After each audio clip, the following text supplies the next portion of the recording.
permitido venir aquí.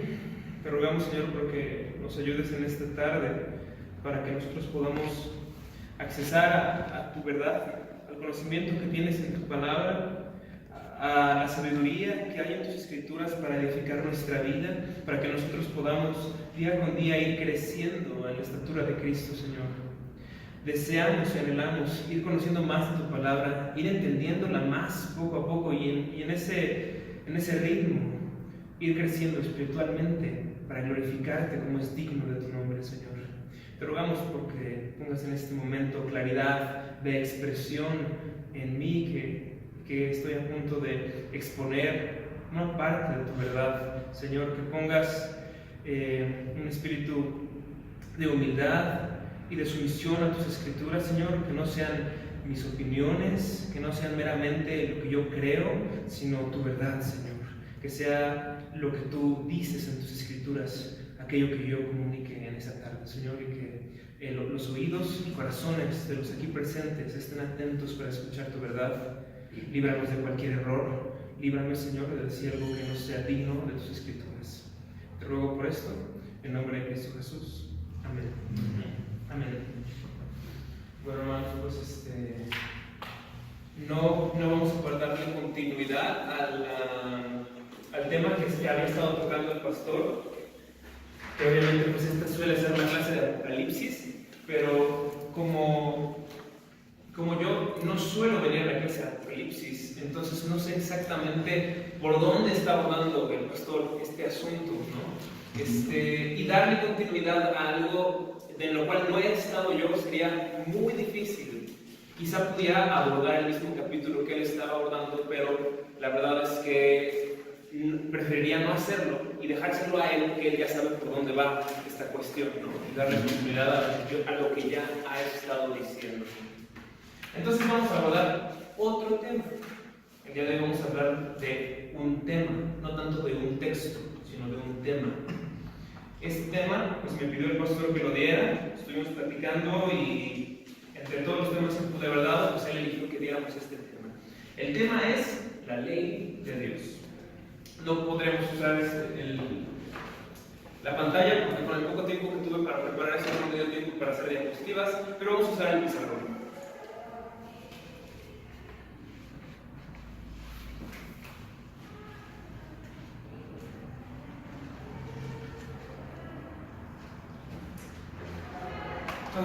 Así que el tema va a ser la ley de Dios. Y para empezar este tema quiero plantear algunos problemas para que después podamos resolverlos. Pregunto yo hacia ustedes, hermanos, ¿todas las leyes que encontramos en las Escrituras siguen vigentes? Sí. ¿Qué hay, por ejemplo, de... No todas. Ok, no todas las leyes siguen vigentes. Adelante. Estamos preguntando si todas las leyes que están en las Escrituras están vigentes para todo el mundo hasta el día de hoy, o por lo menos para todos los cristianos hasta el día de hoy. ¿Están todas vigentes? ¿O hay algunas que ya no son vigentes, que ya no tienen validez? Entonces decían por ahí que hay algunas que no están vigentes. Y si no están vigentes, ¿cuáles sí están vigentes y cuáles no están vigentes? Y luego, más importante que eso, ¿bajo qué criterio rechazamos o aceptamos qué leyes? Estas son preguntas importantes, porque de ello dependerá el que nosotros podamos hacer la voluntad de Dios o no. Si nosotros no sabemos qué leyes Dios sigue poniendo sobre nosotros, entonces no vamos a saber qué es lo que Él espera de nosotros. Si rechazamos una ley que en realidad Dios quiere seguir poniendo sobre su pueblo, entonces vamos a estar actuando en contra de su voluntad. Necesitamos saber qué leyes Dios sigue imponiendo sobre su pueblo y cuáles no, para poder obedecer su voluntad y darle gloria a Él. Entonces este es un tema de no poca importancia. La ley de Dios. A grandes rasgos, Perdón, una pregunta más. Y esta es, yo creo que todos van a responder igual. ¿Podemos ser salvos por guardar la ley de Dios? ¿Sí o no? Sí, porque en mi punto de vista, la parte en la que ya no son vigentes las leyes de Dios es en cuanto a los sacrificios cruentos e incruentos que existían anteriormente para lavar los pecados, en este caso del pueblo.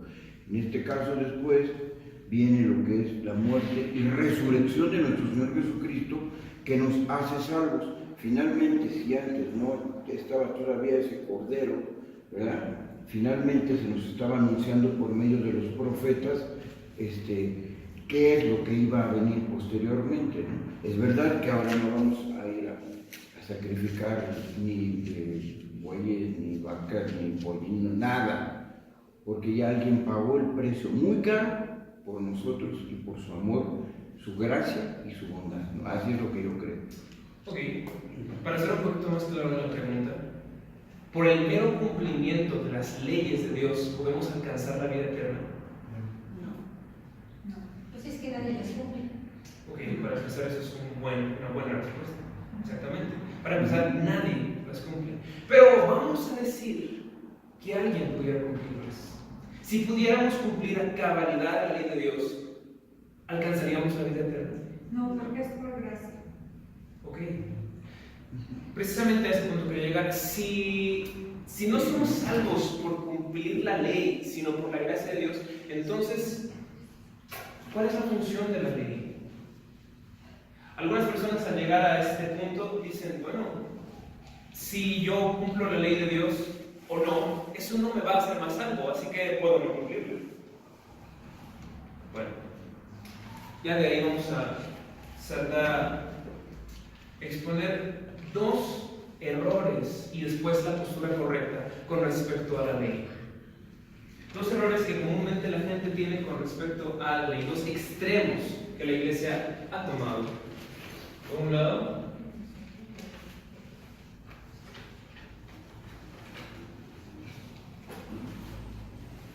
lado, está el legalismo.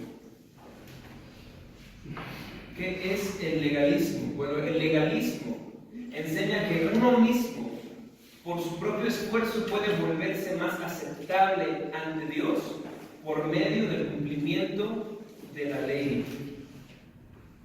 El legalismo enseña que uno mismo, por su propio esfuerzo, puede volverse más aceptable ante Dios por medio del cumplimiento de la ley. En otras palabras, el legalista piensa, mientras más yo cumpla las leyes de Dios, Dios más me va a aceptar, más me va a recibir y más me va a amar. Y mientras menos yo cumpla sus leyes, Dios menos me va a amar, menos me va a aceptar y menos me va a recibir. Eso es lo que el legalista piensa. Sin embargo, este es uno de los errores en cuanto a la postura que se debe tener con respecto a la ley de Dios. No es cierta esta premisa. Sin embargo, debemos aceptar que hay una aparente base bíblica para esta postura. Y es ahí donde vamos a abrir nuestras Biblias e ir a ciertos pasajes para notar esto.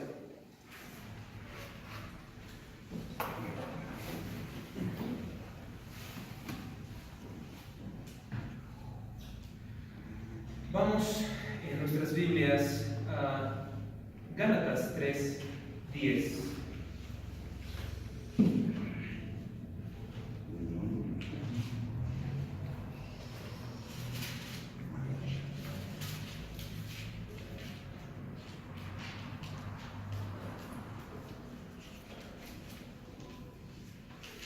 La última parte del versículo, o la segunda parte del versículo, Gálatas 3:10, dice en esta segunda parte: maldito todo aquel que no permaneciere en todas las cosas escritas en el libro de la ley para hacerlas. Maldito todo aquel que no permaneciere. Entonces las personas, cuando leen pasajes como este, piensan, ¿qué hay que hacer entonces para no estar maldito? Hay que cumplir las cosas que están en el libro de la ley, y de esta manera vamos a ganar la bendición de Dios y la aceptación de Dios. Vamos a otro pasaje que parece sugerir que es a través de este medio legalista. Levítico 18:5. Bueno, pero en el 11 de Gálatas, en el 3:11, dice que por la ley ninguno se justifica para con Dios, es evidente, porque el justo por la ley vivirá. Así es. Claro, la gente que lee estos pasajes y le da estas interpretaciones descontextualiza los textos. No los interpreta correctamente, ¿no? No lee lo que dice alrededor, sino solamente se centran en una porción aislada del contexto en el cual se dijo. Pero vamos a otro pasaje en Levítico 18, capítulo 18, versículo 5, que luego aparentemente, pero no es cierto, aparentemente defiende la tesis legalista. 18:5 dice: por tanto, guardaréis mis estatutos y mis ordenanzas, las cuales haciendo el hombre vivirá en ellos, yo Jehová. Entonces, ¿qué entienden las personas legalistas cuando leen este pasaje? Bueno, ¿qué hay que hacer para tener la vida? Guardar los mandamientos de Dios. Parece sugerirnos eso, este pasaje. Uno tercero, que está en Salmos 24, versículos 3 al 5. ¿Salmos 24.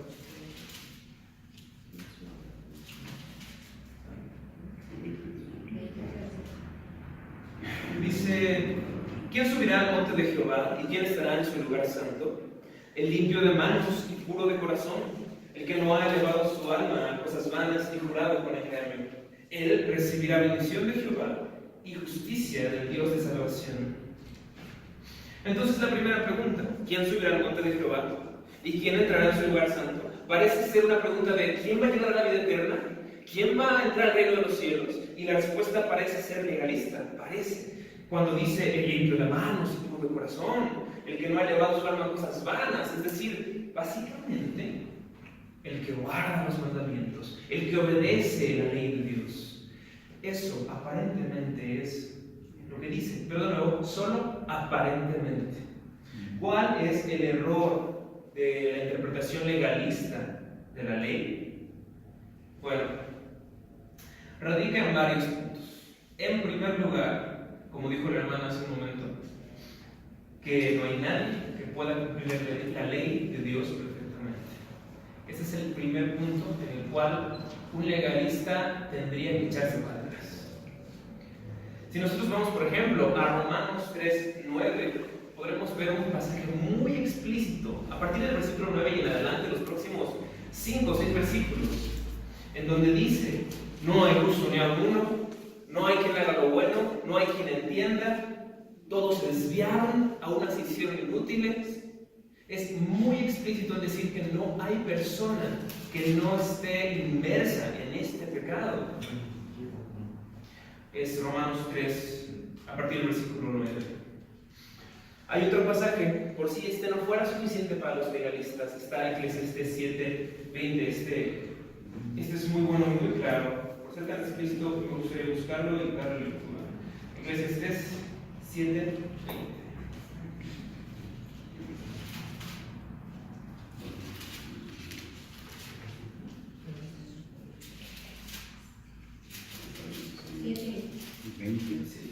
Si alguien lo encuentra, puede darle lectura.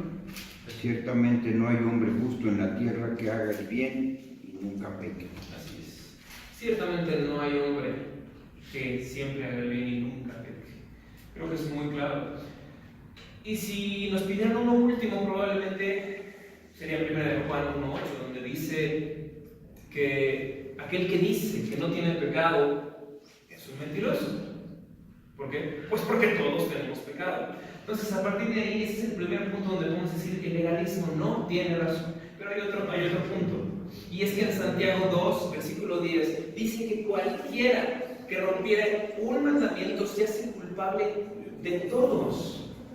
Es decir, uno podrá decir: bueno, solo he roto uno, quizá no sea mucho, quizá Dios lo pase por alto y entonces me deje ser salvo por esto el resto de mis bondades. Pero la cuestión está allí. Si yo peco una vez con un pecado, con un mandamiento que yo rompa, dice Santiago 2:10, me hago culpable de todos. Es decir, la culpa es mucho más grande que la de solo un mero hombre. Santiago 2:10. ¿Alguien lo tiene y puede dar lectura? Porque cualquiera que guardare toda la ley, pero ofendiere en un punto, se hace culpable de todo. Así es, más claro no puede ser. Y hay un último punto por el cual el legalista no puede tener razón. Este es un poco más complejo, pero es igual de útil, si no es que más. Y es que, como Dios es espíritu, nuestros pensamientos y nuestros sentimientos para Él son actos. Como Dios es espíritu, nuestros pensamientos y sentimientos son para Él como actos. ¿Sobre la base de qué decimos esto?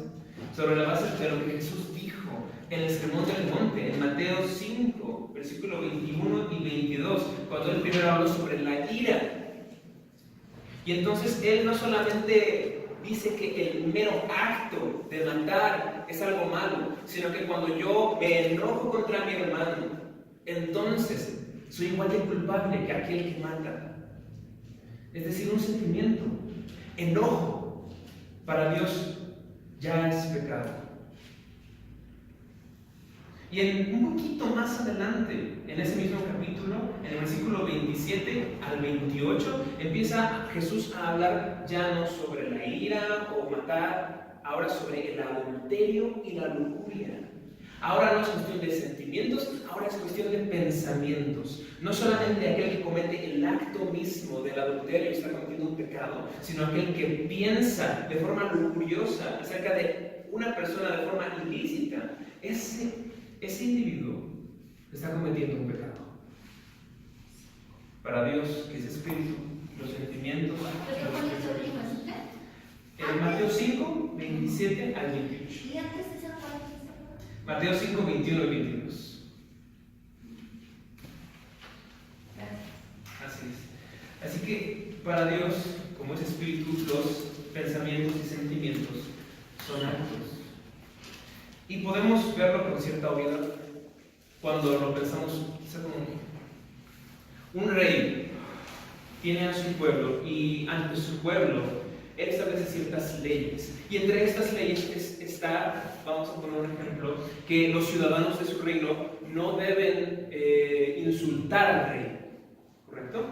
Pero entonces el rey, este rey humano, ¿cómo puede darse cuenta de que los ciudadanos de su reino lo están insultando? Solamente con un acto externo, solamente si los ciudadanos lo hacen literalmente, verbalmente. Pero esto porque sería un rey humano. Pero un rey divino, el rey de reyes, que conoce no solamente los actos, sino los sentimientos y los pensamientos. Si este rey humano pudiera conocer los corazones de sus súbditos y viera que a pesar de que con su boca no están insultándole, pero que en sus pensamientos sí lo hacen, este rey diría: aquel individuo es tan culpable como si hubiera realizado una acción verbal de insultar mi nombre. Dios, como conoce nuestros sentimientos y pensamientos, Él sí lo puede tomar así. Somos culpables, podemos ser culpables también por eso. Así que, por estos puntos, la lógica legalista no puede ser cierta. Porque el legalista, su premisa principal es: Dios me acepta en la medida en la que yo cumpla sus leyes. Pero no podemos cumplir sus leyes. Y aunque pudiéramos, cualquier error que cometemos nos hace culpable de todos los demás. Por lo tanto, aunque pudiéramos hacer muchas buenas obras, mientras aún exista al menos un poco de pecado en nosotros, somos inaceptables delante de Dios. La cuestión entonces es que Dios no acepta menos que un cumplimiento total de sus leyes. Si nosotros rompemos una sola de sus leyes en toda nuestra vida, aún eso nos haría condenables. Y rompemos mucho más que una sola de sus leyes. No solamente en actos, sino en pensamientos y en sentimientos. Lo cual nos hace totalmente culpables e incapaces de alcanzar el favor de Dios a través de la ley. Pero entonces es ahí donde entra Cristo. ¿Qué pasa Si nosotros no podemos cumplir la ley de Dios por nosotros mismos, ¿qué debe suceder para que entonces Dios nos acepte? En cierto sentido, y esto es importante, es correcto decir que Dios no aceptará a ningún ser humano más que a aquellos que tienen un perfecto cumplimiento de su ley. En un sentido, es correcto decir esto. Dios solo va a aceptar a los seres humanos que hayan cumplido cabalmente toda su ley. ¿Cómo entonces podemos ser aceptados por Él? A través de Cristo. Exactamente. Él cumplió toda la ley cabalmente. Y entonces, ¿qué es lo que sucede cuando nosotros creemos en Cristo y nos arrepentimos de nuestros pecados? Dios nos da el cumplimiento de la ley de Cristo a nosotros. Y entonces Dios nos reviste de Cristo, nos recubre de Cristo. Estamos como vestidos ahora de Cristo delante de su presencia. Y cuando Dios nos mira, Él nos mira como perfectos cumplidores de la ley de Dios. Como si no hubiéramos pecado jamás. No por nosotros mismos, sino porque Cristo nos recubre con su justicia. Y es así como podemos ser aceptados y recibidos en la presencia de Dios. Como si hubiéramos cumplido la ley, pero no por nosotros mismos, sino más bien por el cumplimiento de Cristo, que nos es imputado a nosotros. Así es como funciona. Pero entonces, si la salvación es así, entonces, ¿qué pasa si yo peco? Dios me acepta sobre la base de la justicia de Cristo en mí. Si yo peco, me vuelvo menos salvo, me vuelvo menos aceptable delante de Dios, me vuelvo menos amado para Dios. No. Y si yo hago buenas obras, Dios me ama más, Dios me acepta y me recibe más. No. Entonces es ahí. No por obras para que nadie se gloríe. No por obras para que nadie se gloríe, exactamente. No. Yo soy siempre igual de aceptado, igual de amado e igual de recibido mientras yo esté en Cristo. Mientras Cristo me recuerda con su justicia, Dios no me ama ni más ni menos dependiendo de lo que yo haga o no haga. Dios me ama, me recibe y me acepta siempre igual. Entonces la cuestión allí es, pues entonces vamos a pecar. Porque pues de todas maneras no importa lo que yo haga, Dios ya me acepta. Entonces, ¿qué incentivo tengo yo para hacer buenas obras? Porque de todos modos, Dios no me va a aceptar más, Dios no me va a amar más. Parece ser que esto es un permiso para pecar y para ya no hacer ninguna buena obra. Parece ser. Y entonces es allí, cuando llegamos a ese punto, que nos vamos al otro extremo del legalismo, algo que se llama antinomianismo.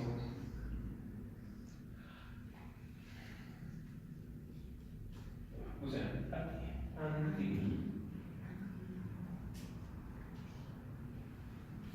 antinomianismo viene de estas dos expresiones, que es anti y nomos. Nomos en griego es ley. Entonces, básicamente es antiley. Vaya. La postura que acabamos de describir, en la cual yo digo, bien, si soy aceptado en Cristo y nada de lo que yo haga o deje de hacer va a traerme más favor de Dios, entonces la ley de Dios no me sirve para nada. Esos mandamientos que Dios puso en sus escrituras no me van a servir para nada. Es esta postura antinomianista. No siempre es tan obvio.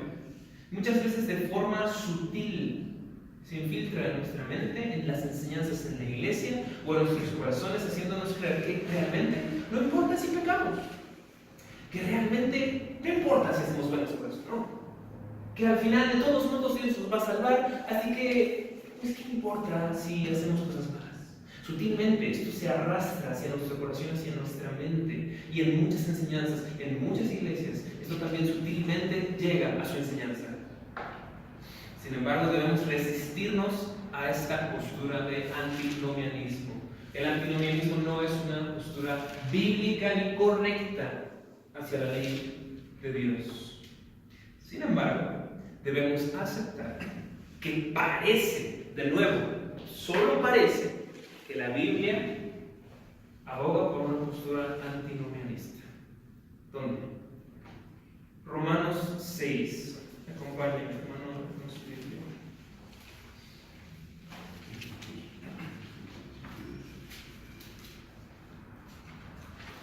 Porque el pecado no se enseñará de vosotros, pues no estáis bajo la ley. Exactamente. Romanos 6, versículo 14.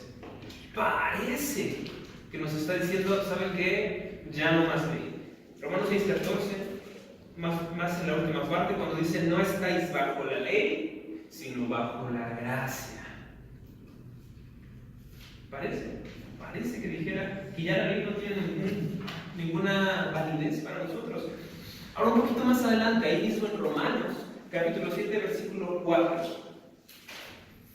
Capítulo 7, versículo 4 dice, también vosotros, hermanos míos, habéis muerto a la ley mediante el cuerpo de Cristo, para que seáis de otro, del que resucitó de los muertos a fin de que llevemos fruto para Dios. En la expresión habéis muerto a la ley, parece indicar que ya no tenemos entonces ninguna relación con la ley una vez que estamos en Cristo. Y apenas unos versículos después, en el versículo 6 dice, pero ahora estamos libres de la ley por haber muerto para aquella en que estábamos sujetos.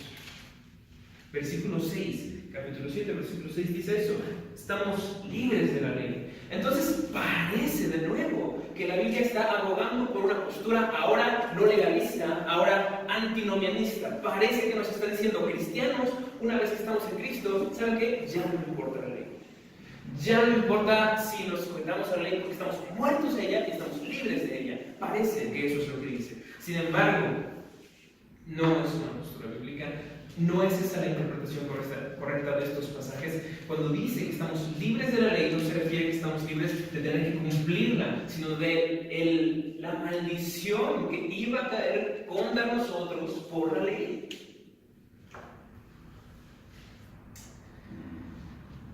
Es aquí entonces donde debemos empezar a describir la postura correcta, una postura que podríamos decir que es intermedia.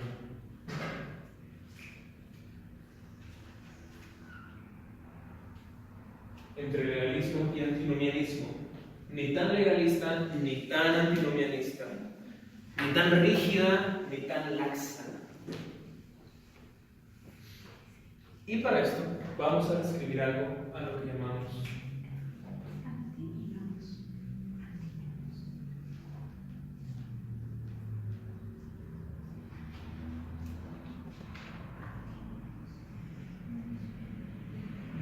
los tres usos de la ley. Y para este punto vale la pena mencionar que nada de lo que hemos dicho aquí sale de mi mente, de mi cosecha o de mi estudio personal. Todo esto, amados hermanos, es parte de enseñanzas que ya tienen siglos. Es decir, esto no comenzó conmigo y probablemente no terminará conmigo. Estas son enseñanzas de muchos otros hombres mucho más capaces que yo, que estudiaron las Escrituras y que encontraron estas verdades. Entonces, los tres usos de la ley, por ejemplo, es algo de lo cual habló Calvino y todos el legado después de las personas que lo siguieron y que encontraron en sus enseñanzas una exposición fiel y clara de la verdad de las Escrituras. Entonces, ¿cuál es el primer uso de la ley? Vamos a intentar con esto responder a una pregunta, y la pregunta es, si la salvación es por gracia, ¿qué utilidad tiene la ley? Cuando quizá estábamos antes en el legalismo y pensábamos que la ley, su utilidad era que si la cumplías, te salvaba, y pensamos, para eso Dios dio la ley. Pero cuando descubrimos que eso no es cierto, entonces al final, ¿para qué sirve la ley? ¿Qué función tiene? ¿Qué utilidad tiene? Y es ahí donde entra esta cuestión, los tres usos de la ley. La ley tiene tres funciones o tres utilidades. El primero,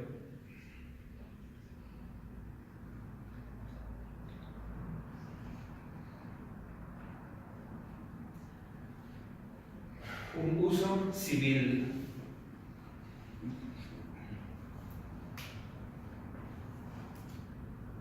También llamado uso político.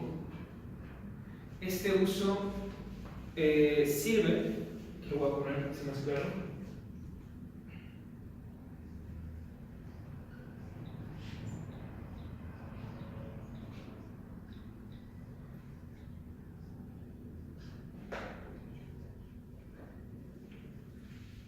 Sirve para restringir la maldad humana. Por ejemplo, en el Antiguo Testamento, la ley de Dios estaba sobre todo el pueblo de Israel. No importaba si usted era salvo o no lo era, de cualquier forma, usted se encontraba sometido a la ley de Dios. ¿Con qué finalidad? Para restringir la maldad en la sociedad en general. Por ejemplo, la Biblia nos describe una de las épocas en donde la ley de Dios y probablemente Dios mismo fueron olvidados de Israel. Esta época fue la época de mayor decadencia moral en toda la historia bíblica del pueblo de Israel. Y es la época en el libro de los jueces. En el libro de jueces, repetidamente encontramos que se nos dice una frase. Se nos dice, y no había rey en Israel, y cada quien hacía lo que bien le parecía. Y si no había rey, pues por lógica no había ley tampoco. Ni rey, ni ley. Y cada quien hacía lo que bien le parecía. Y notamos entonces, si usted recuerda haber leído Jueces y las historias, que es la época de verdaderamente mayor decadencia moral. Recordamos la historia, por ejemplo, del levita y la concubina. Una de las historias más horribles en la Biblia. Si usted no la recuerda, puedo recordársela un poco. En Jueces 19, a partir del versículo 19 y hasta el 30, tenemos la historia del levita y su concubina. En esta porción, ¿Es el capítulo 19? capítulo 19, versículos del 19 al 30. En esta porción tenemos un levita. Usted recordará, o sea, que los levitas eran las personas designadas para servir en el templo. Sin embargo, en primer lugar, encontramos a este levita totalmente alejado. No está ni siquiera en el lugar donde se encuentra el templo. No está sirviendo. En segundo lugar, él tiene una concubina, la cual se fue. Este levita fue siguiéndola y cuando la encontró se puso a hacer una fiesta junto con su aparente suegro. Se fueron a otra ciudad donde no había donde quedarse. Llegaron a la plaza de la ciudad, el levita con su concubina. Y en esta ciudad, cuando llegaron a la plaza, un hombre llegó, un anciano llegó y le dijo al levita y a la concubina: vengan a mi casa. En mi casa yo voy a suplir sus necesidades para que no pasen la noche aquí en la plaza de la ciudad. Fueron el levita y su concubina. Y cuando este levita estaba celebrando ahí en la casa de este anciano, de repente los hombres de la ciudad se acercaron a la casa, rodearon la casa y le dijeron al anciano: saca al levita para que lo conozcamos. Y si usted está familiarizado con el lenguaje bíblico, eso de para que lo conozcamos no es precisamente hola, me llamo Pedro. Eso de que lo conozcamos es para tener relaciones sexuales con él. Y evidentemente no era algo así como te gustaría, era algo totalmente inmoral y probablemente también algo homosexual. ¿Qué hace el dueño de esta casa cuando llegan esos hombres ahí? Él dice: oigan, esperen, con mi invitado no, pero tengo a mi hija y él tiene a su concubina, se las vamos a sacar y hagan lo que quieran con ellas. ¿Qué hace este pueblo? Que es el pueblo de Israel, ¿Qué hace este pueblo? Bueno, abusan de estas dos mujeres toda la noche y en la mañana, cuando el levita se despierta y abre la puerta, encuentra a su concubina tirada en el suelo, muerta. ¿Qué hace después de eso? Bueno, agarra un cuchillo y parte en 12 pedazos a su concubina y envía un pedazo a cada una de las tribus de Israel. Una de las historias más horribles en la Biblia, una de las épocas de mayor decadencia moral. ¿Por qué? Porque no había rey en Israel y cada uno hacía lo que bien le parecía. Y no había ley tampoco. ¿Cuál es uno de los usos de la ley? Es restringir la maldad humana. Si no hay ley, entonces no hay freno para la maldad humana. Y si no hay freno, entonces no hay orden social. Este es el primer uso de la ley civil, de la ley de Dios, perdón, el uso civil, restringir la maldad humana. En segundo lugar, tenemos otro uso.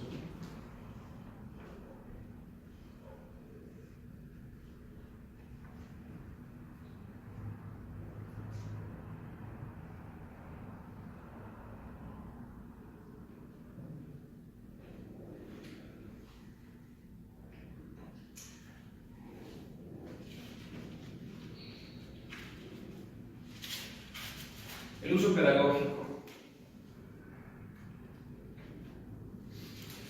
La ley no solamente sirve para restringir la maldad humana, también sirve para llevar a los individuos a Cristo. Sirve para conducir a los hombres a Cristo, sí, la ley. ¿Cómo? En primer lugar, usualmente los hombres, los seres humanos, cuando tienen un problema, suelen buscar la respuesta y la solución de cualquier problema en sí mismos. Esta no es la excepción en el caso de la salvación. Cuando el ser humano se entera que está bajo la ira de Dios por romper las santas leyes de Dios, entonces el ser humano lo primero que piensa es: entonces la solución está en mí mismo, la respuesta está en mí mismo. Yo tengo que obedecer más, yo tengo que cumplir la ley. El ser humano busca en sí mismo la respuesta. Pero entonces, ¿qué pasa? Entonces llega la ley de Dios, y cuando la ley de Dios es correctamente interpretada, entonces los seres humanos se dan cuenta que en sí mismos no existe posibilidad de salvación. Que por sus propios medios y por su fuerza no pueden alcanzar el favor de Dios ni la vida eterna. ¿Y qué pasa después? Bueno, cuando el ser humano se da cuenta de que en sí mismo no está la respuesta, busca afuera de sí mismo. Y entonces, en esta búsqueda de una solución fuera de uno mismo, es que uno termina buscando la misericordia de Dios que se muestra únicamente en Cristo. De esta manera, con esta línea lógica, es que la ley nos lleva poco a poco a Cristo.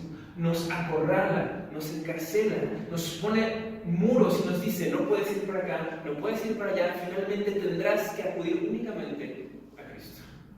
Dice Romanos 3:20.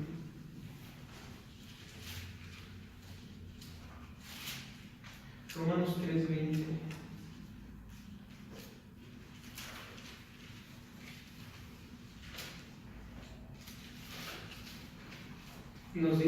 Nos habla de este uso de la ley. Dice: ya que por las obras de la ley ningún ser humano será justificado delante de él, porque por medio de la ley es el conocimiento del pecado. Es decir, ¿cómo conozco que soy pecador? ¿Cómo lo sé? Por medio de la ley. Por medio de la ley, dice la Biblia, es el conocimiento del pecado. Y en el capítulo 6, versículo 20, de ahí de Romanos,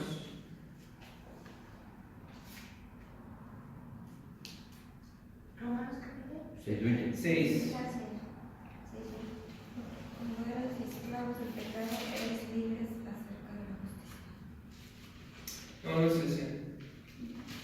Que dice: pero yo no conocí el pecado no sino por la ley. Ajá, sí, exactamente. Es el 7:7. Gracias. 7:7. 7:7. Sí. Sí.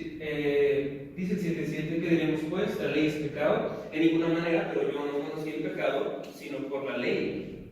Porque tampoco conociera la codicia si la ley no dijera: no codiciarás. Bueno.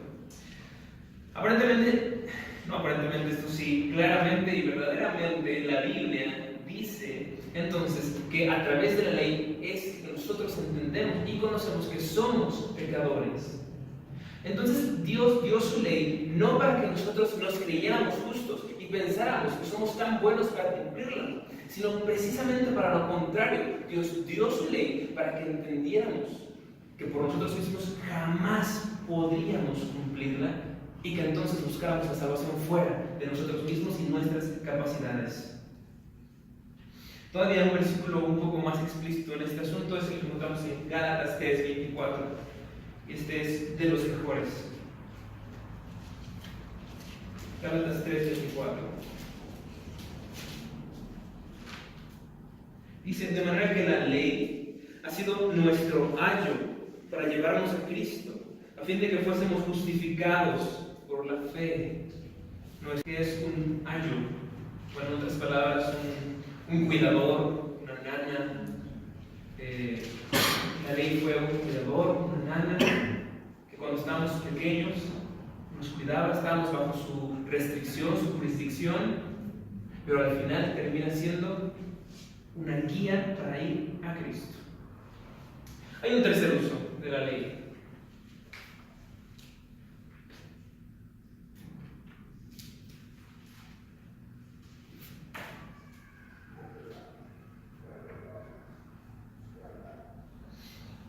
El uso didáctico. El uso didáctico es para darnos a conocer la voluntad de Dios para nuestra vida.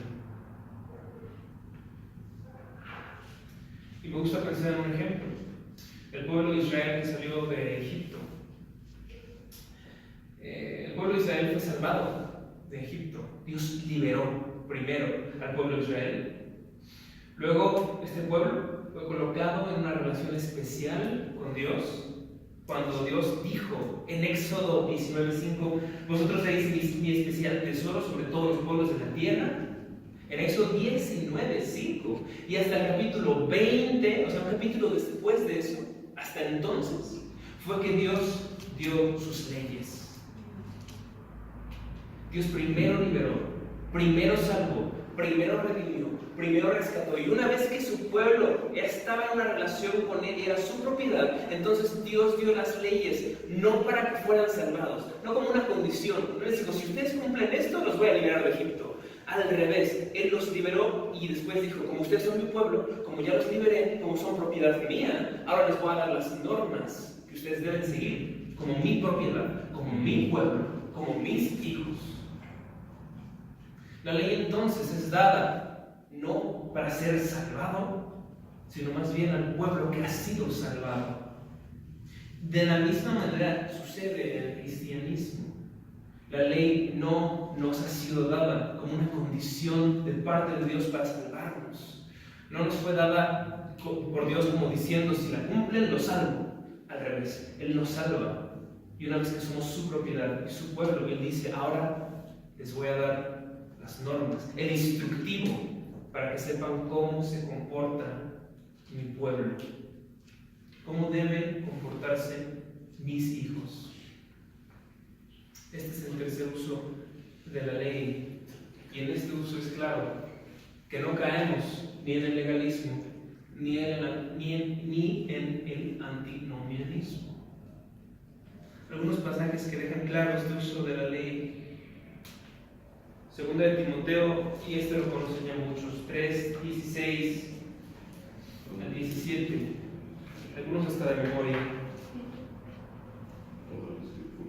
Toda la escritura es inspirada por Dios para enseñar, para redarguir, para corregir, para instruir. A fin de que el hombre de Dios. A fin de que el nombre de Dios sea preparado para todo el mundo. Exactamente.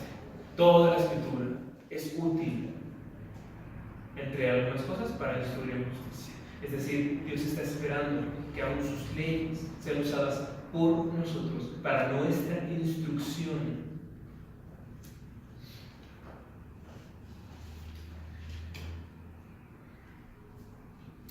Muy bien, de esta manera, con estos tres usos de la ley, y especialmente con el uso didáctico, entendemos que no nos encontramos en el lado del antinomianismo, creyendo que las leyes ya no aplican, porque sí aplican, y asimismo no nos encontramos del lado del legalismo, creyendo que el cumplimiento de la ley nos hará más aceptables o menos aceptables delante de Dios. Nuestro tercer uso de la ley, el uso didáctico, nos hace saber que somos salvados por Él. Y una vez que somos puestos en una nueva relación con Él, entonces Dios nos da básicamente el instructivo para continuar en esa relación con Él. ¿Cuál es ese instructivo? La ley, su ley. Esa es nuestra postura intermedia entre estas dos posturas. Solamente queda una cosa por aclarar, y es esta. Una vez que entendemos eso, que entendemos que la ley sigue vigente para nosotros como cristianos, es saber, ¿todas las leyes están vigentes? Y la respuesta es no. ¿Por qué? Es ahí donde debemos hacer una última división.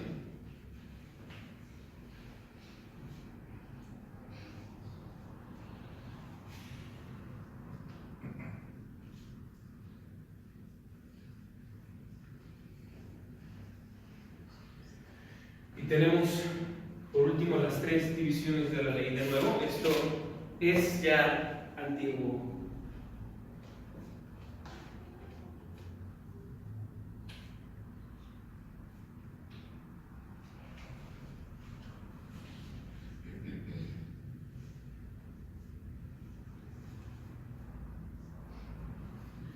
Las divisiones son ceremonial, civil y moral.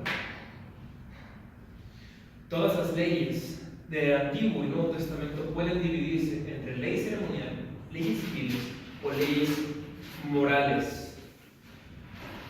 De todas estas, en realidad, la que continúa obligándonos es únicamente la ley moral. Es la única que continúa totalmente sobre nosotros y que debe regir nuestro comportamiento en la vida cristiana. Las otras dos leyes, en cierto sentido, por lo menos en cierto sentido, han sido abolidas. Pero, ¿cuáles son las ceremoniales, cuáles son las civiles y cuáles son las morales? Okay. Las leyes ceremoniales. Las leyes ceremoniales son todas aquellas leyes que tienen relación con la actividad en el templo y el sistema sacrificial del Antiguo Testamento. Con la actividad en el templo y el sistema sacrificial del Antiguo Testamento. Vamos a poner algunos ejemplos de estas leyes ceremoniales. Por ejemplo, la expiación por los pecados con un sacrificio. Ese hecho en el que se tenía el altar y uno como israelita debía llevar su cordero para sacrificio. ¿Qué sucedería entonces? La persona que quería expiar sus pecados, que quería quedar perdonada, limpia de sus maldades, llevaba ese cordero, ponía su mano sobre su cabeza y entonces el sacerdote degollaba ese cordero. Y por su muerte de ese cordero es que el israelita decía, bueno, yo sé que soy perdonado. Esta ley, por ejemplo, nosotros ya no la seguimos, ya no sacrificamos corderos. Otra, por ejemplo, la limpieza del sacerdote para pasar al lugar santísimo. El sumo sacerdote, cuando pasaba al lugar santísimo, no podía pasar como Juan por su casa. Necesitaba hacer una limpieza ritual profunda y exhaustiva.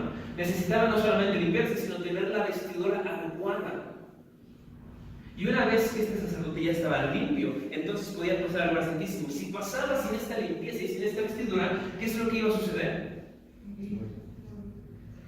Dios lo iba a matar ahí en el acto.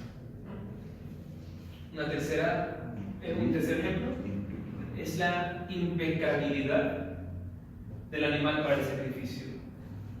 ¿Cómo debía ser el cordero que yo llevara a sacrificar? No debía tener defecto. Si el cordero le faltaba una pata, no podía ser para el sacrificio. Si el cordero tenía algún defecto de nacimiento, no podía servir para el sacrificio. Si el cordero le faltaba alguna parte, no podía ser para el sacrificio. Tenía que ser un cordero impecable, íntegro. La cuestión es que ya no hacemos estas leyes. ¿Por qué? Porque creemos que todas estas leyes que son parte de la ley ceremonial han sido cumplidas en Cristo. Que la función específica de estas leyes era apuntar al Cristo que había de venir. Y que cuando Cristo vino y hizo lo que iba a hacer, entonces no es más necesario continuar haciendo estas leyes. Que por ejemplo, en la primera ley que dijimos, la del animal que uno llevaba, y que por la muerte de él yo era perdonado, sabemos, especialmente por Hebreos 9, o bueno, por casi todo el libro de Hebreos, pero más en el capítulo 9, que fue Cristo, el Cordero de Pascua, que fue sacrificado para perdón de nuestros pecados.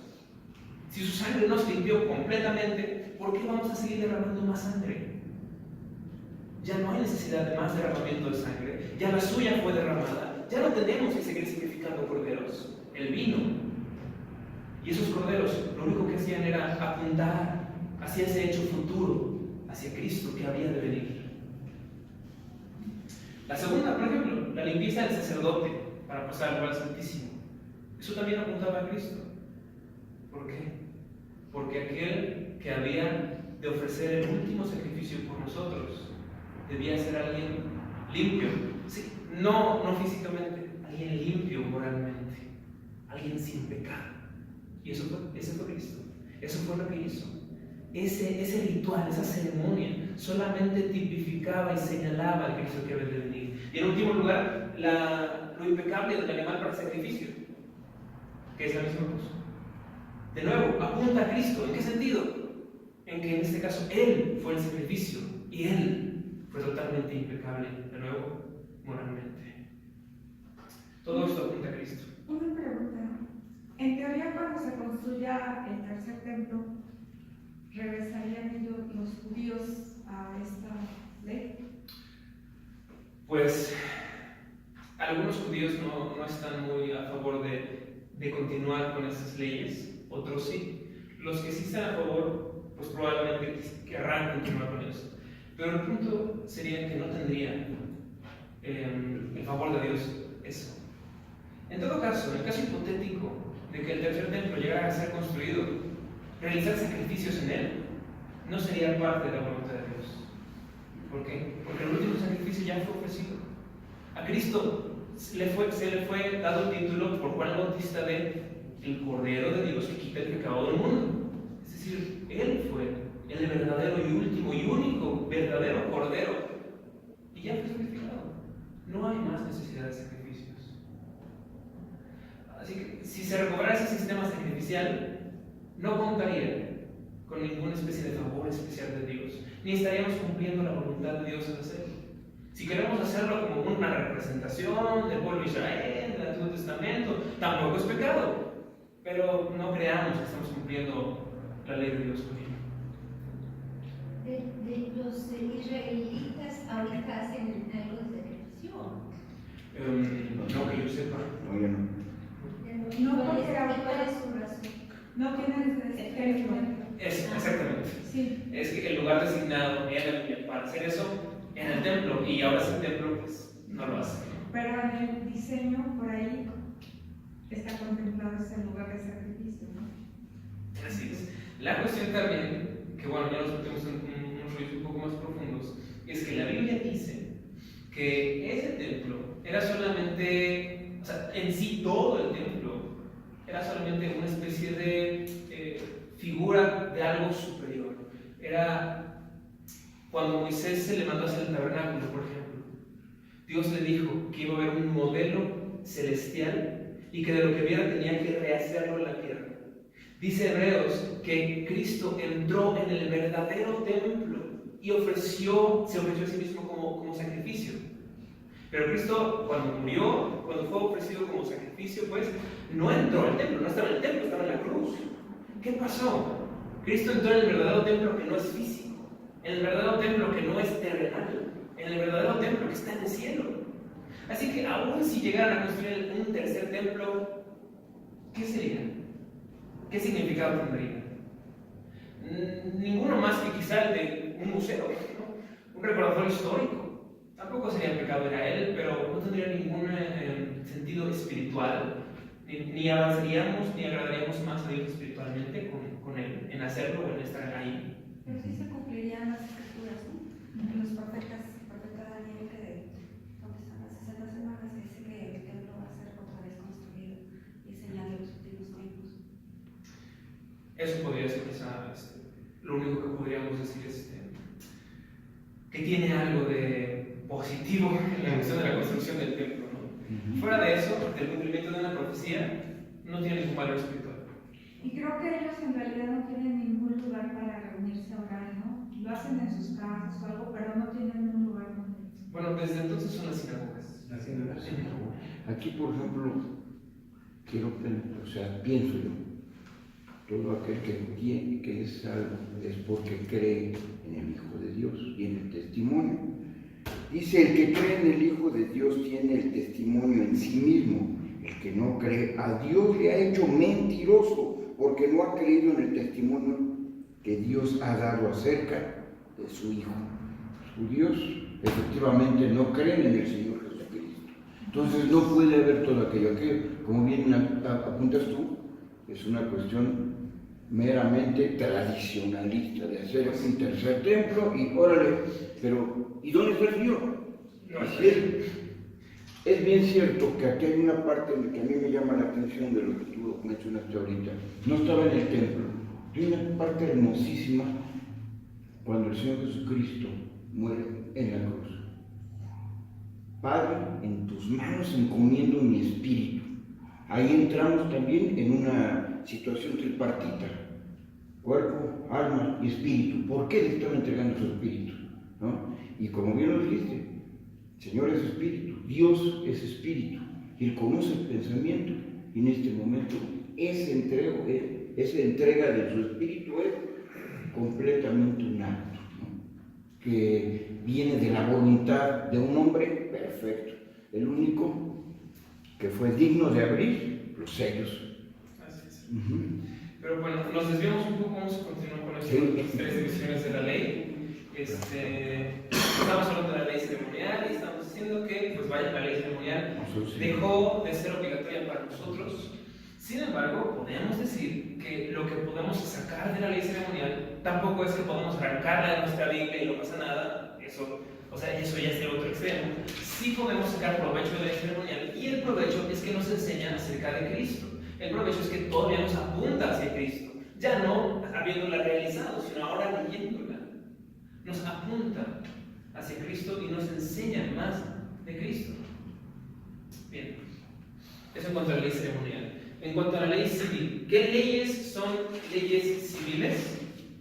Son todas esas leyes que eran válidas para el Estado de Israel en el antiguo cercano Oriente, de una época distinta a la nuestra, de una situación sociocultural distinta a la nuestra, políticamente y económicamente distinta a la nuestra.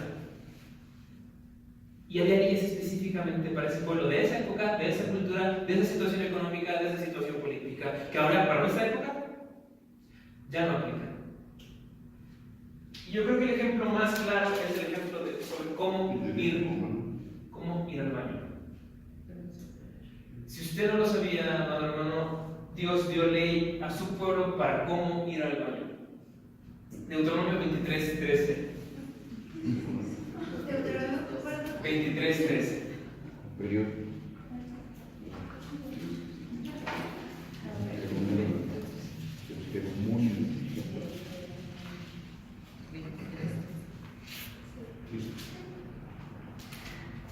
Y si alguien lo tiene, por favor, léalo.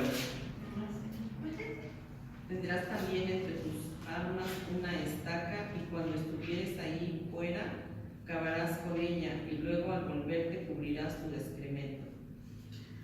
Bueno, Como los perritos. por los perritos. Pero entonces, bueno, es una ley de Dios, es parte de las leyes de Dios. La cuestión es todavía vigente para nosotros. Debemos tener una estaca en nuestra casa. Deberíamos quitarla en el baño de nuestra casa y decir, ¿tienes baño en tu casa, hermano? Estás en pecado. ¿Dónde está tu estaca? Esas cosas no aplican para nosotros, es de una situación cultural, de una época distinta a la nuestra. Ese tipo de leyes no tienen validez ya para nuestra situación, nuestra época, nuestro día.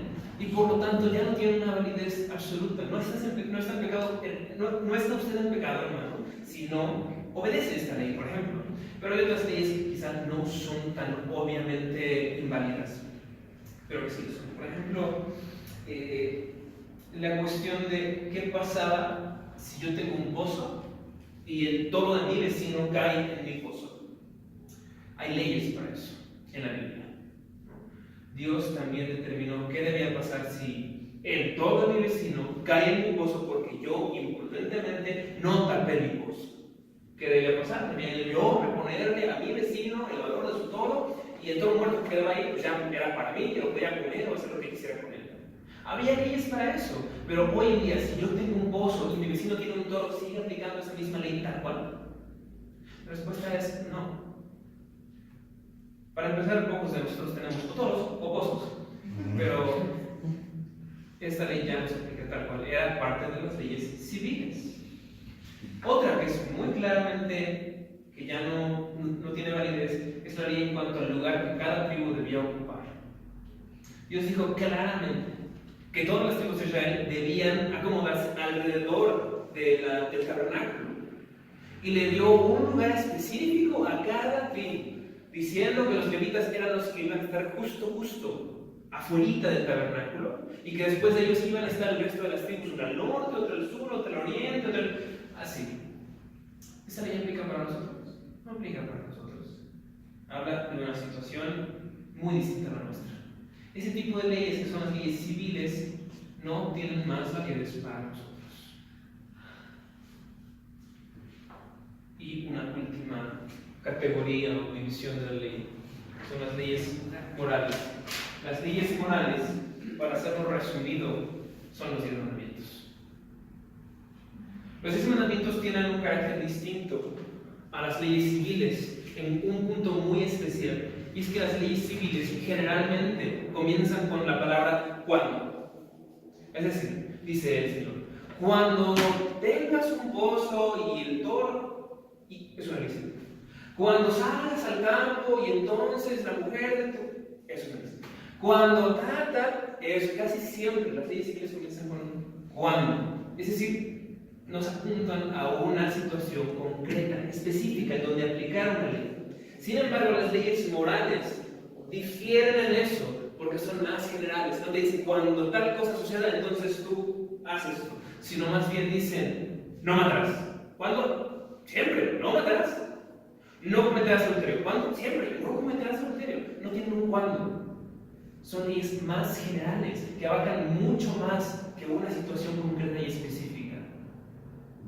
Estas son las leyes morales. De estas tres leyes, por lo tanto, o de esas tres divisiones de la ley, aquella que sigue siendo una norma totalmente sobre nosotros es la ley moral. ¿La circuncisión está así? La circuncisión está en la parte de la ley ceremonial, porque era parte de una ceremonia religiosa, más que de un asunto en la sociedad, ¿no? Sí. Sin embargo, la circuncisión es un caso especial, porque permanece con nosotros, pero no como circuncisión, sino como bautismo. Y es por esta razón que nosotros bautizamos a los niños a los pocos días de nacidos, o las pocas semanas o meses, de nacidos, ¿no? Consideramos que la circuncisión es una continuación, perdón, el bautismo es una continuación de la circuncisión. Esto tiene una explicación muy amplia y detallada, pero pues ahorita no es el momento ni el lugar para tenerla, ¿no? Pero bueno, así que esto es lo que, algunas de las cosas que podemos decir en cuanto a la ley de Dios. No debemos caer en el legalismo, pensando que la aceptación de Dios hacia nosotros depende de nuestro cumplimiento de la ley. No debemos caer en el antihumanismo pensando que las leyes de Dios son inválidas para nosotros. Podemos acudir a esto para saber que la ley de Dios sigue siendo vigente y sigue teniendo una utilidad y una función hasta nuestro día, pero debemos acudir también a esto para notar que no todas las leyes de Dios son vigentes hasta nuestro día, y que cuando nosotros leamos las Escrituras podamos diferenciar y saber, bueno, estas leyes sí, estas leyes no me obligan hoy día, estas otras leyes sí son parte de la voluntad que Dios revela para mi vida hoy. Y entonces podamos vivir más de acuerdo a la voluntad de Dios. Aquí, recordando un poco a tu papá, paralelismo progresivo. En este caso, si yo leo Mateo 5:17, el Señor Jesucristo dice, no penséis que he venido para abrogar la ley o los profetas. No he venido para abrogar, sino para cumplir. Porque de cierto os digo que hasta que pase el cielo y la tierra, ni una jota ni una tilde pasará de la ley hasta que toda se haya cumplido. Y ya vamos viendo cuestión apocalíptica, ¿no? Así es, así es. Sí, la misma Biblia aboga porque la ley no queda inválida, relegado. La misma Biblia nos dice que tenemos que seguir observando los mandamientos de Dios. ¿Cuáles? Por todos, la ley moral. Bueno, hasta este punto, ¿preguntas? Creo que es importante también decir que el legalismo lo podemos tumbar, o bueno, el pensamiento del legalismo, porque, bueno, recordando que el pecado nos es heredado. Entonces, pues aunque hayamos nacido al primer segundo que nacimos somos pecadores, aunque ni siquiera hayamos cometido nada, entonces no podemos ni siquiera ser perfectos sin cumplir, más bien sin no cumplir las leyes, porque nacimos siendo pecadores, ¿no? Entonces, sí, es un comentario bueno, útil, es parte como de otro tema, que es el pecado original, pero sí, ese tema influye en esto. No podemos, aunque naciéramos y desde el momento en que nacimos cumpliéramos cada ley que hay en las Escrituras, aún hay algo que nos condena. Y es que somos culpables del primer pecado de Adán. Ya eso nos hace condenables. Esa es parte de la doctrina del pecado original. Heredamos no solamente la tendencia por pecar, sino que heredamos la culpa de Adán. Somos culpables de ese primer pecado que cometió Adán. Y por ese primer pecado somos condenables. Y podríamos ser condenados. Un bebé que nace y al siguiente día que nació muere, que no tuvo oportunidad de cometer el pecado por lo menos conscientemente, es culpable, no por sus pecados, como a manera de acto, pero por el primer pecado de Adán. Y es condenable. Pero bueno, eso es parte de otro tema más amplio. Pero también, esa, como dice mi esposa, es una razón para decir el legalismo no tiene sentido. No podríamos ser legalistas. Bueno, ¿alguna otra pregunta? Yo sí. Es que desde que llegué a la iglesia, una vez hablé con mi papá, pero bueno, por situaciones de tiempo no pudimos terminar. Yo vengo de otro sistema de iglesia, por decirlo así, ¿no? Entonces, ahorita el venir aquí y que he estado viendo en internet, porque no pude hablar con mi papá, sobre la salvación, pues me quedan como dudas, entonces ahorita estoy así como que en mi cabeza divagando por muchas cosas, ¿no? Entonces, pues eso es lo que traigo en mi corazón. ¿Alguna duda concreta que quieres tener? Sí, porque, por ejemplo, yo vengo de una iglesia y bueno, mi cerebro me dicta eso, de que la salvación es porque a lo mejor yo ando perdida por el mundo, por decirlo así, y el día que ya no quiere, ya no quiere esa vida, yo voy y me acerco a Dios porque yo puedo sola. Y entonces, no sé si ustedes como presbiterianos, es que yo no me puedo acercar a Dios, Dios es el que se tiene que llegar a mí. Entonces ahorita ando como muy confundida con todo eso. Sí, pues sí, en un sentido así es, eso último. No podemos, por nuestra propia capacidad o habilidad, de hecho no tenemos la capacidad para ir a Dios con la actitud correcta, salvífica. En la fe y el arrepentimiento, ¿qué es lo que Jesús dijo? Por ejemplo, en Mateo capítulo 1, versículo 15, dice Jesús mismo cuando predica, el reino de los cielos se ha acercado, arrepentidos y creed en el Evangelio. Es lo que dice él. Por ejemplo, no hay nada de acéptame en tu corazón, es arrepiéntete y cree en el Evangelio, en las buenas nuevas. La cuestión ahí es que la misma Biblia nos dice que tanto el arrepentimiento como la fe son dones de Dios. No provienen de nosotros mismos, no los producimos nosotros mismos. Por más que yo me esfuerce de forma natural de mí mismo, no va a salir ni fe para salvación ni arrepentimiento verdadero. Esas dos cosas tienen que venir de Dios de una forma sobrenatural hacia mí. Entonces lo único que nos queda es rogarle a Dios. Y esto nos hace saber que todo depende de Él, que en nuestras manos no hay nada, que aun cuando lleguemos a la salvación no podríamos jactarnos, no podríamos decir, mira Dios, yo creí en ti, mira Dios, yo me arrepentí de los pecados. Al final tendremos que decir, Señor, yo no lo hice, es tu don, que tú me lo diste, tú lo pusiste en mí. Y entonces no habrá ni un poco de gloria para nosotros, nada de lo cual podamos jactarnos. Al final tendremos que decir, Señor, lo hiciste tú todo. Por lo tanto, toda la gloria va a tener que ser para ti. No se va a repartir la gloria entre tú y yo no puse parte. Y al final solamente nos queda decir, Señor, dame la fe para creer en ti. Dame el arrepentimiento para arrepentirme. Si tú no me das eso, Señor, yo no podría hacerlo jamás.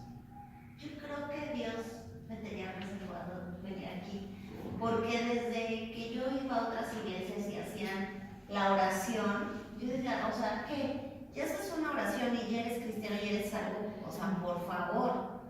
Y a veces conflictuaba con ciertas personas o hasta con mi última maestra, ¿no? Entonces, sí, como que ahora que estoy aquí, creo, no me lo malinterprete, ¿no? Pero creo que mi cerebro, mi pensamiento, todo como que coordina más con lo que ustedes dicen. Aquí, Pues esperemos que el trabajo del Espíritu Santo. perdón, piensa por qué estás aquí. No fue por ti. El Señor te trajo. Y entonces puedes ver en Hebreos 11, dice, es pues la fe, la certeza de lo que se espera, la convicción de lo que no se ve. Tú debes de estar convencida de que hay un Dios que te trajo aquí. Y para que puedas reforzar esto, yo te invito a que leas el Salmo 103, que es hermoso. Dice, la palabra de Dios ahí te dice completamente lo que pasa en nuestra vida. ¿Ya? Bendice alma mía Jehová y bendiga todo mi ser su santo nombre. Bendice alma mía Jehová y no olvides ninguno de sus beneficios. Él es quien perdona todas tus iniquidades, el que sana todas tus dolencias, el que rescata del hoyo tu vida, el que te corona de favores y bendiciones y sacia de bien tu boca hasta que rejuvenezcas como el águila. Sus caminos notificó a Moisés y a su pueblo reveló su obra. Hace justicia sobre todo aquel que padece violencia. No contenderá para siempre su enojo. Y te lo dejo para que lo leas porque son como 25 versículos. Pero es hermosísimo. Transporta a tu vida física y a tu vida espiritual. Si bien es cierto que te salva de la muerte, el Señor te está salvando de la muerte, segunda muerte, como lo hemos visto y tú has estado con nosotros. Y esto es la segunda muerte, la muerte espiritual. Finalmente, para poder morir vivir espiritualmente, tienes que morir físicamente. Y después, fíjate, y es muy hermoso todo esto. Finalmente, ¿por qué presbiterianos? Porque es nuestra forma de gobierno y porque se regula por un presbiterio que está formado por ancianos, simple y sencillamente. Pero creemos en Dios Padre, en Dios Hijo y Dios Espíritu Santo. Eso es hermoso. Y el que habita en ti es el Espíritu de Dios, el Espíritu Santo. ¿Qué más quieres? Nada más. No tienes por qué. Solo para terminar, una cita de un teólogo que es ya muy antiguo, Agustín de Hipona. Él decía algo muy padre. Él decía, como en una oración, Señor, danos lo que pides y pide lo que quieras. Precisamente él sintetizó en pocas palabras esta cuestión. ¿Qué pide el Señor? La fe. ¿La tenemos nosotros? No la tenemos. Y él decía, Señor, danos lo que pides y pide lo que quieras. ¿Pides la fe? Dánosla. Y entonces pídela. Si no nos la das, no la podremos tener. Y esa es nuestra actitud ante Él. No tenemos nada para Él, a menos de que nos lo dé primero. Dependemos totalmente de Él. Bueno, Gracias. entonces, si no hay alguna otra duda, podemos terminar con una oración. Vamos a orar.